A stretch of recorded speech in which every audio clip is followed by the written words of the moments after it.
And that's why so many people are fighting mediocrity, because of the words they use, give the excuses, becomes poison that they don't even realize.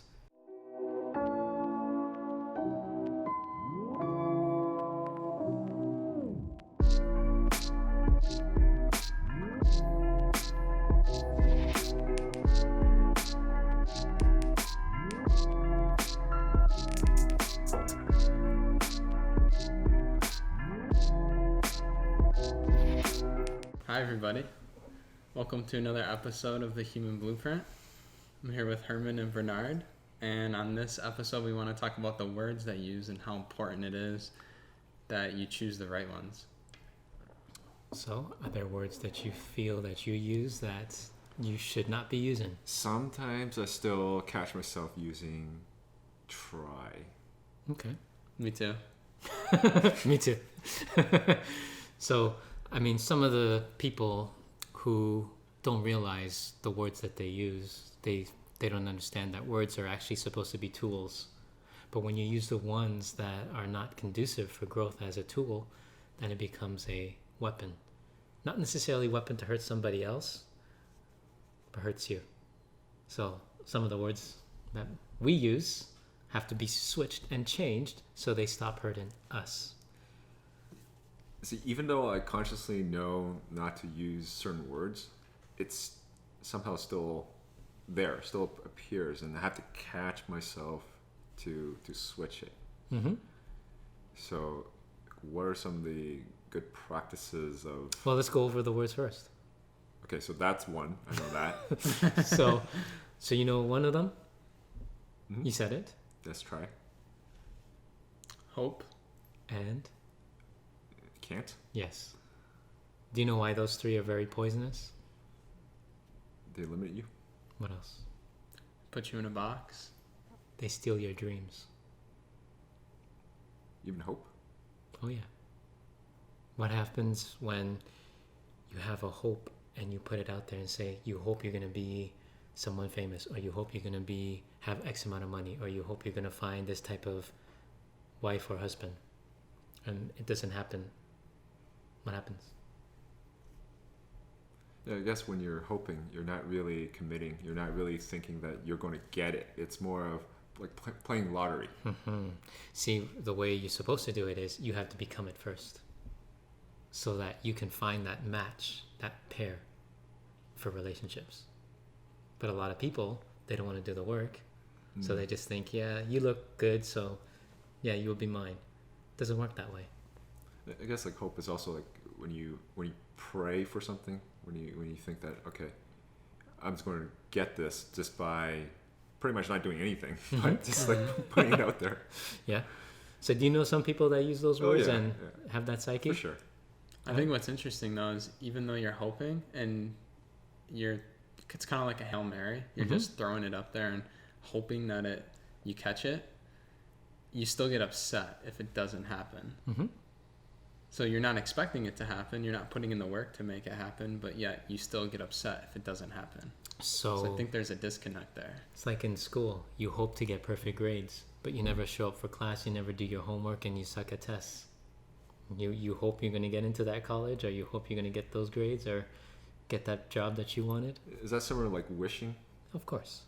It's an empty promise, where a lot of people don't realize that when you put too much on that Hail Mary, or too much on something that you're not putting enough effort behind, what's going to happen? You get in what you put out. Mm-hmm. And I guess once you continue to use this, like for example, hope, it sort of takes away the responsibility. And what happens when you do that? Well, then you don't get the results, obviously. Yeah. But it sounds nice. Sounds nice. We just don't get anything. So what would you then replace hope with? Think about it. What would you... So we had this conversation before. I want to hear what you have to say before. So for me, instead of hoping, it's really just going to do it. Okay. I remember this from our event over 2 years ago, and Okay. it's intention. To not hope for it, but intend. You have to will it. If your will is so great, if your will and your drive is unrivaled, if your will is there and it's never watered down or diluted. You have the effort. Put the effort in the right area, you get better results. But a lot of people, they no longer have that effort. They no longer put those efforts until they get something first. And I guess even when you're saying, okay, I hope this will happen, you know how you said, like, you get upset? Mm-hmm. But honestly, I don't think I would get upset. If I said, oh, I hope this would happen, and if it doesn't happen, I'm like, no big deal. Because I didn't really put any effort into it. It sort of gets you, sort of, how do you say, you're not that committed to it. Mm-hmm. So if it doesn't happen, not a big deal. But if you have to will it, then you actually have to do something. And if you don't get it, it's probably going to sting a lot more, but it's going to give you the opportunity to make adjustments. Correct. Mm-hmm. And you won't lose it as easy. Because a lot of people who hope for something, and let's say they get a little piece of that, they don't appreciate the same way because it came easy. And that's why the lottery winners, for example, was about average of 3 years before they go bankrupt. Yes. Because they didn't really earn that money. Plus, they themselves did not learn how to become a caretaker of that because they had a poverty consciousness.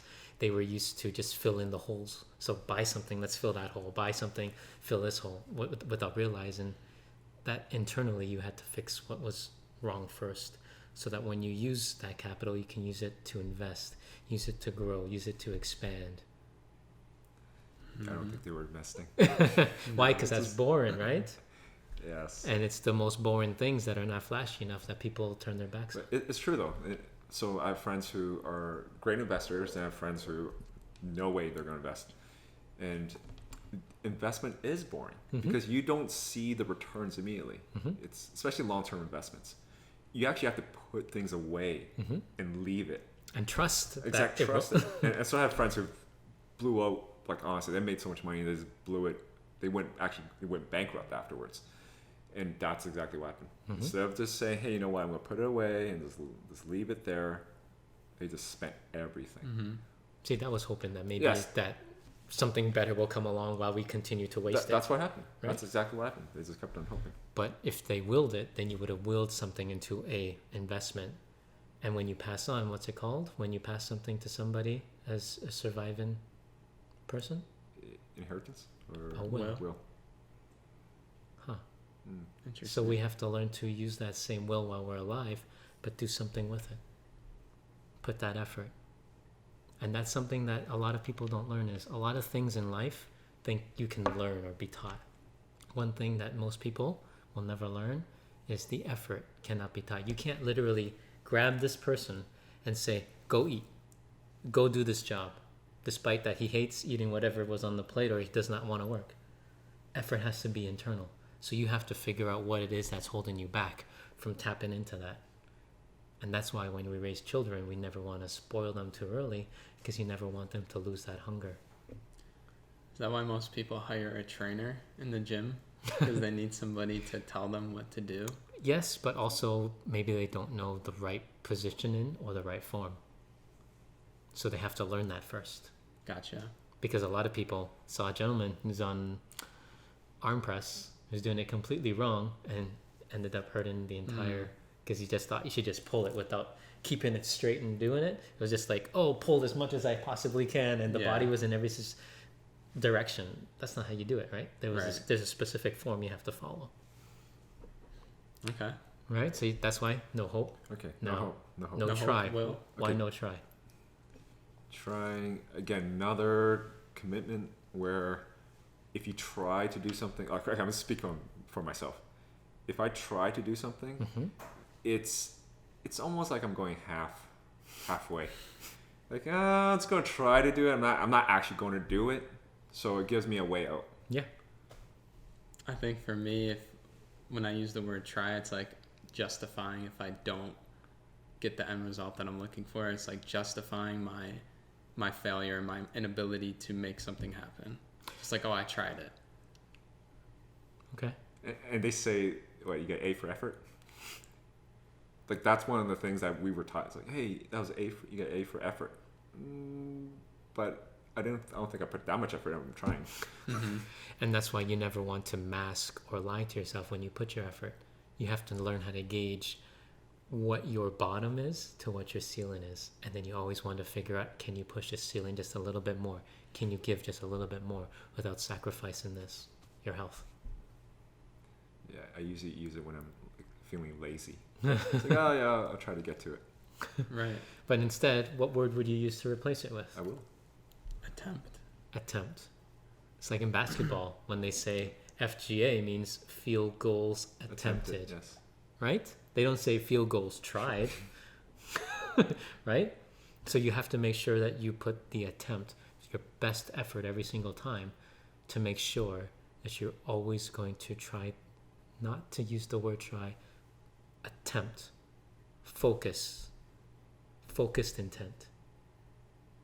Make every single thing where all of your energy and all of that focus is basically aiming to get the result that you want. But a lot of people that only want to do it halfway, but want to get that result, what happens when they can't get it? Well, obviously they're disappointed, but they also have a way out. So what happens is they feel they can't get it. Think about that, because that's the other word. Oh yes, can't. Right? They feel they can't get it. They feel they can't achieve it. But you see what happens is they try, well, we'll use that specific word because they use that. They'll try one thing once, and because they didn't get it right the first time, So I can't do it. what did he say? Can't get it. Can't do it. So that's why if we made our best attempt, put our will behind it, we get what? The result. Results. And that's why so many people are fighting mediocrity, because of the words they use, give the excuses, becomes poison that they don't even realize. So is it the words that are affecting your, I guess, your beliefs, or is your beliefs that are affecting your words? Both, because both of those are energetic sequences. So when you use the word, let's say, can't, Mm-hmm. can't, I can't do this, I can't do that. Someone tells you can't be a painter, what happens? Goes down, goes down, goes down. You know what? You tried. Oh, I tried. Oh, they tried. Hope for the best. Hope for the best. Okay, we're still hoping. We're still hoping. We're still hoping. That's what happens to your energy. That's why it kills the dream. So what you have to learn to always do is always replace it with something better. So instead of try, attempt. Instead of can't, Will. instead of What else is there? Can't or Hope. hope, intent. intent. See how we can always replace something, but we never consciously do. So even if your belief system is not there yet, if you just focus on just replacing the words, eventually it will affect your belief. But then the results will start changing because then the patterns have started changing. When you use very specific words, you're trapped in a very specific pattern known as a frequency. So you can only go at a certain frequency. But once we change that, if we want things to change, we have to change. So we're going to change the words we use. We can use a different frequency. One that is a little more free-flowing. One that does not have as much baggage or anything to hinder its movement. Words are energy too. And if we learn to master them, then when we speak, we're able to help influence people in a much better way. As opposed to, you know what, Angelo, go buy that. Because I told you to go buy that. Mm-hmm. Probably won't buy it. But if you understood, and if I used the correct words, and tried to, and I'll use that word, tried to sell that to you, you may not buy it. But if my best attempt and my will was behind and said, you know what, this guy really needs this. But we have to be clever to figure, how can we present it to him so that he understands the value of this, so that he understands that he's no longer going to reject me or reject those ideas or reject what goes in his head. then you start to say, oh, I made a great attempt to help this person, but they said no. Doesn't mean no forever. Just means no, not right now. Because they were closed off. That's why you always want to make better attempts. And the greater the attempt, with that will, with the ability to ensure that you change the language, then more people will start drinking. More people will start listening. More people will start receiving your message. Just like in sales. What if you just went up to somebody and says, you know what? I can't do this for you. You know what? I tried to get this for you. You know what? This didn't work. And you put all these negative things. How are you going to get the sale? You're not going to. That's not going to be received well by the person. It's not going to get the sale very much. Because it's like we know instinctively that's Brings you not down. Excellence. It brings you down. But if we change and say, you know what? We made the greatest attempt to get this product for you. It's just, our hands are tied. We can't do that. But you know what? We have another great product. Would you like to take a look at this one? Doesn't have all the options, but let's take a look at this one. Right? Change how we speak. Change how we influence and give that perspective. I'm listening to this. It's very simple. Application's a different story. But it's a very simple concept. Right? So definitely for me, it's the try is what I'm going to get rid of. I'm going to replace that. And were there any other tips for people? Change the environment of those that use those words. Yes, because we learned this from somewhere. Exactly. It's not like we just were born and like, hey, let's just use these words. So if your environment, for example, is your family, and that's all they use, then what do? You need to limit the amount of time that you're exposed to that so that you can focus your energy to shift and change and become better. So if you're living with your family, that's like that, then You need to have your own me time. and get out. And when I say me time, it's what are you doing to get better today? What are you doing to become better than you were yesterday? You have to have that me time to always grow. I guess the other part is your friends, for example, your acquaintances or your surroundings. If they don't have this type of language, I guess you can teach them. And if you can't teach them, then maybe it's time to reconsider who you're around. And that's a very good way of saying it, but a lot of people get too comfortable with who they call their friend. And they feel bad of leaving those friends, and then they become those friends, talk exactly like those friends, and they never really spoke for themselves. Yeah, that's one thing I've noticed a lot is certain friend groups, they use the same type of words all the time.